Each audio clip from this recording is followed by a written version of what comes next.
Matthew 17. After 6 days, Jesus took with him Peter, James, and John, the brother of James, and led them up a high mountain by themselves. There he was transfigured before them. His face shone like the sun, and his clothes became as white as the light. Just then there appeared before them Moses and Elijah, talking with Jesus. Peter said to Jesus, "Lord, it is good for us to be here. If you wish, I will put up 3 shelters, one for you, one for Moses, and one for Elijah." While he was still speaking, a bright cloud enveloped them, and a voice from the cloud said, "This is my son, whom I love. With him I am well pleased. Listen to him." When the disciples heard this, they fell face down to the ground, terrified. But Jesus came and touched them. "Get up," he said. "Don't be afraid." When they looked up, they saw no one except Jesus. As they were coming down the mountain, Jesus instructed them, "Don't tell anyone what you have seen until the Son of Man has been raised from the dead." The disciples asked him, "Why then do the teachers of the law say that Elijah must come first?" Jesus replied, "To be sure, Elijah comes and will restore all things. But I tell you, Elijah has already come, and they did not recognize him, but have done to him everything they wished.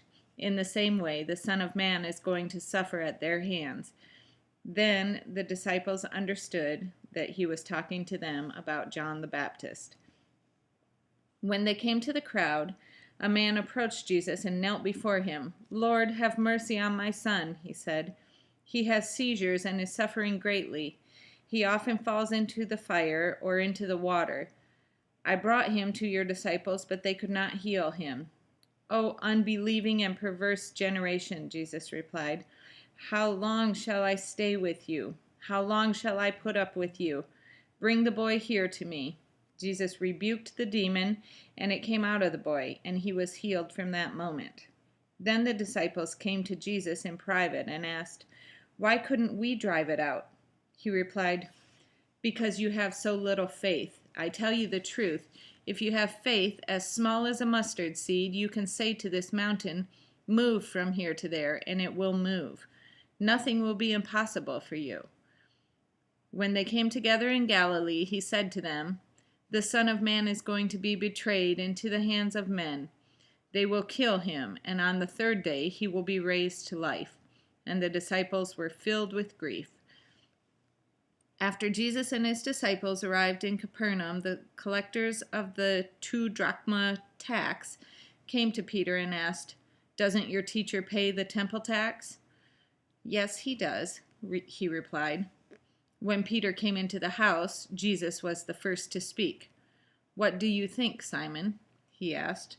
"From whom do the kings of the earth collect duty and taxes? From their own sons or from others?" "From others," Peter answered.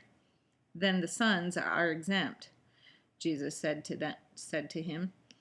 "But so that we may not offend them, go to the lake and throw out your line. Take the first fish you catch, open its mouth, and you will find a 4 drachma coin. Take it and give it to them for my tax and yours."